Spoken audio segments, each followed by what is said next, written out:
Que a graça e a paz de nosso Senhor Jesus Cristo esteja sobre as nossas vidas e que o sangue de Jesus nos cubra e nos proteja, amém? Eu sou a irmã Luzia Trindade e trago a reflexão de hoje, Romanos capítulo 1. Estamos dando início a mais um livro da Bíblia, né? Nós lemos um capítulo por dia, meditamos em um capítulo por dia, né? E no fim de 3 anos e pouco, a gente leu a Bíblia inteira. E convidamos você a nos acompanhar, a ler um capítulo por dia, né? E hoje nós damos início ao livro de Romanos. Romanos é um livro onde Martim Lutero, ao ler, né, esse livro, ele descobriu que somente a fé nos justifica, né?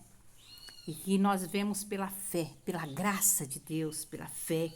E mudou a vida dele quando ele leu esse livro. Não só ele, mas quando John Wesley também, né, começou a ver os comentários de Martim Lutero sobre o livro de Romanos, ele também teve o coração aquecido, né? E também mudou a vida dele e de muitas pessoas ao redor dele, né, ao redor do mundo. Então é um livro onde nós precisamos ler ele, né?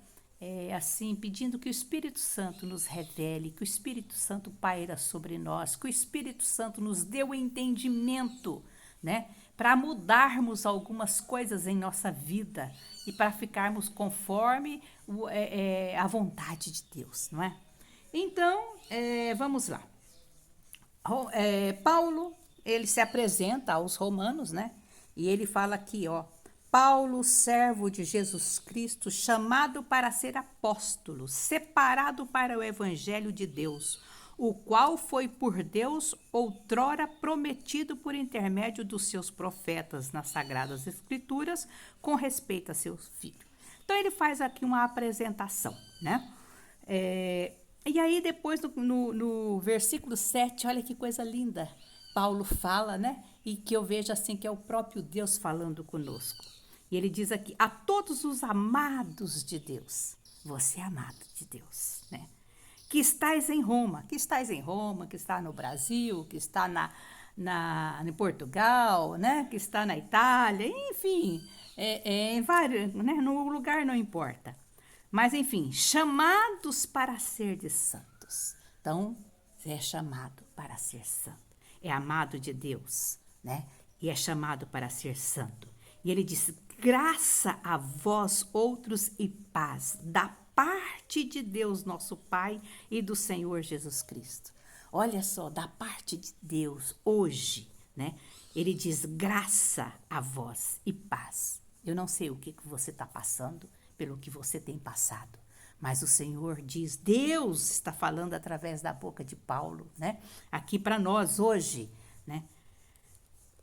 Graça e paz. Então o Senhor está derramando paz sobre o teu lar, paz sobre a tua vida, né? Paz sobre a tua casa, sobre aquilo que você está enfrentando, tá? Eu não sei o que você está enfrentando, mas o Senhor está derramando graça e paz sobre você. Amém? E Paulo continua aqui, né? Ele mostra aqui, eu não vou ler, né, tudo, mas ele mostra o desejo de estar junto com os romanos. Ele fala que ele, nas orações dele, ele sempre coloca esse desejo, né, e que Deus, no tempo certo, né, e na vontade dele, colocasse essa ocasião para que ele estivesse ali junto com eles. E por que Paulo queria estar ali? Sabe por quê? Ele não queria, apesar dele ser um grande pregador, apesar dele ser um conhecedor da Torá, falar em várias línguas, né? Foi criado aos pés de Gamaliel, apesar dele ser muito inteligente e muito sábio, ele não queria estar ali para mostrar a sabedoria dele, não. Ele queria estar ali, olha que coisa mais linda ele fala aqui, ó. Ele fala que queria estar ali porque muito desejo ver-vos, versículo 11, a fim de repartir convosco algum dom espiritual. Ele queria repartir dons espirituais para com eles, para que sejais confirmados. Isto é, para que em vossa companhia, reciprocamente, nos confortemos por intermédio da fé mútua, vossa e minha. Olha, ele queria estar ali, né? se confortando, porque como é bom você ouvir um testemunho, edifica a tua vida, não é? Então ele queria falar, né, tudo o que ele estava vivendo para eles e queria também receber deles essa fé que eles tinham, que ele também ouvia falar. Então era uma troca de experiências, era para isso que Paulo queria ir a Roma, né? Para poder trocar essa experiência com aqueles cristãos. E ele ainda fala aqui, né, que nos confortemos por intermédio da fé. Essa é o objetivo desta carta aos Romanos, né? Essa carta aos Romanos, o assunto dessa epístola é a justiça pela fé em Jesus Cristo. E outra coisa que ele fala aqui, ó, no versículo 16, pois não me envergonho do evangelho, porque é o poder de Deus para a salvação de todo aquele que crê. Aleluias. Primeiro do judeu e também do grego. Quer dizer, primeiro do judeu, porque Deus queria, através do judeu, alcançar o mundo inteiro, certo? Começava nos judeus, preparava esse povo e depois alcançava todo mundo, né? E visto que a justiça de Deus se revela no evangelho, de fé em fé, como está escrito, o justo viverá por fé. Aleluias! Então é de fé em fé, é de problema em problema, né? É de dia a dia. É assim que nós vamos vivendo o evangelho do Senhor, né? É cada problema, é a oportunidade de a gente crescer, cada problema é a oportunidade de exercermos a nossa fé, de ver a graça de Deus, de ver o poder de Deus, de ver a glória de Deus, de ver os milagres de Deus, de ver o sobrenatural de Deus. Então é assim, é de fé em fé. Isso, quem disse isso aqui foi Abacuque, no capítulo 2, versículo 4, quando ele faz orações de intercessão a Deus, e uma das respostas de Deus, Deus responde para ele que o justo viverá pela fé, né?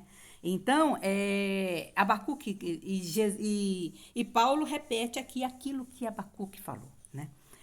E aí ele começa a falar. Olha que é lindo que ele fala aqui, o evangelho é o poder de Deus para a salvação do ser humano, para todo aquele que crê. É o poder, e por isso que ele não se envergonhava. Tem gente que se envergonha da palavra, se envergonha de carregar uma Bíblia, se envergonha de orar no meio de pessoas, né? Se envergonha da grandeza e do poder de Deus. Ele não tem coragem de falar para o outro que Deus salva, que Deus cura, né? Que Deus leva para morar no céu, né? Ele tem vergonha de falar essas coisas. Por isso que Deus fala, né? Que o tímido não herdará o reino dos céus. Porque ele quer pessoas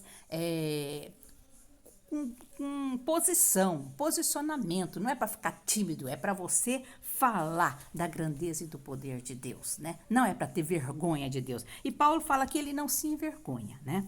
E aí ele começa a falar sobre a idolatria e a depravação dos homens, né? Ele fala que por causa da idolatria, olha no versículo 18, vou ler aqui. A ira de Deus se revela do céu contra toda impiedade e perversão dos homens que detêm a verdade pela injustiça. Porquanto o que Deus se pode conhecer é manifesto entre eles, porque Deus lhes manifestou, né? Por quê? Porque os atributos invisíveis de Deus, assim o seu eterno poder, como também a sua própria divindade, claramente se reconhecem desde o princípio do mundo, sendo percebidos por meio das coisas que foram criadas. Tais homens são, por isso, indesculpáveis. Quer dizer, olha aí a criação, olha o poder, a grandeza de Deus, né? Há algo por trás de tudo isso que nós chamamos de Deus. Mas eles preferem adorar a criatura, que aqui que ele ainda fala, né?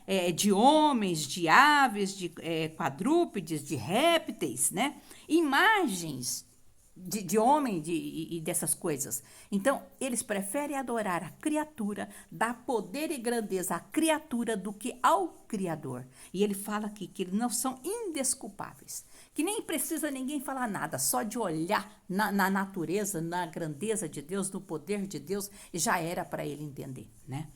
E aí Deus entrega esses homens por causa do pecado, da idolatria. Aí entra também o pecado sexual. Aí Deus entrega eles, né, ao pecado, pelo pecado do seu próprio coração, para desonrarem o seu corpo entre si.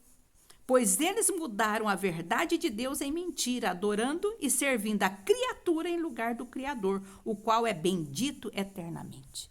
Então, olha, Deus não aceita, né, que se adore a criatura, mas Deus quer a adoração para Ele. Afinal de contas, é Ele que é o Todo-Poderoso, que criou todas as coisas, que pode todas as coisas. É Ele, né? Nós não podemos nada, sem Ele nós nada somos. Então Ele não reparte, fala que Ele não reparte a glória dEle com ninguém. E o homem não lê a palavra, não tem conhecimento da palavra, e tudo que falam acredita, e aí depois reparte a glória de Deus com homens, com imagens, com tudo, né? Repartem a glória de Deus, e Deus não aceita. Isso ele ainda fala que eles são indesculpáveis. E aí Deus entrega eles ao seu próprio pecado. E aí o homem vai... Não é que Deus... Ele se afasta, né? Porque Deus não se junta com o pecado. Ele se afasta. Porque quando nós que buscamos a Deus, passamos por problemas... Deus entra com escape, Deus protege, Deus guarda, Deus livra, Deus envia o recurso, Deus envia um milagre, algo sobrenatural acontece, não é mesmo? E aqui essas pessoas não, ele deixa eles na sua própria sorte. Alguns conseguem enxergar isso e voltar para Deus, e outros não, né? E aí ele termina aqui, ele fala que entrega os gentios e aos seus reprováveis sentimentos, né? Que aqui ele fala que eles mudam a glória de Deus, eles mudam, né? E aí começa homem com homem, mulher com mulher. Eles mudam a glória de Deus. E aí eles conhecem já a sentença de Deus, né? Que é passíveis de morte por tais coisas que praticam. Não somente as fazem, mas também aprovam os que assim procedem. Meu Deus. Versículo 28, ele fala aqui, ó, e por haverem desprezado o conhecimento de Deus, o próprio Deus os entregou a uma disposição mental reprovável para praticarem coisas inconvenientes, cheios de toda injustiça, malícia, avareza, maldade, né, possuídos de inveja, homicídio, contenda, e aí Deus vai, né, e vai. Então, Deus não aceita e entrega a sua própria sorte, né?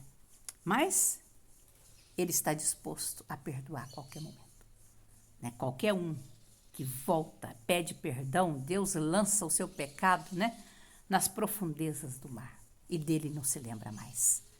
Jesus, o sangue de Jesus nos purifica. Então, a qualquer momento pode se voltar para Deus, que Deus, né, dá o perdão. Nos dá o perdão. Então, se você tem alguém assim na tua família, não desanime. Não desanime. A intercessão é para isso. Se coloca na brecha, se coloca na intercessão, até que o Espírito Santo de Deus paira sobre aquela pessoa e vai mudando a vida daquela pessoa. Então, não se desespere. Tudo tem o seu tempo, tudo tem a sua hora. Interceda, faça a sua parte e o restante deixa para Deus. Amém? Fica com Deus e que o Senhor, né, te abençoe poderosamente, você e toda a tua casa.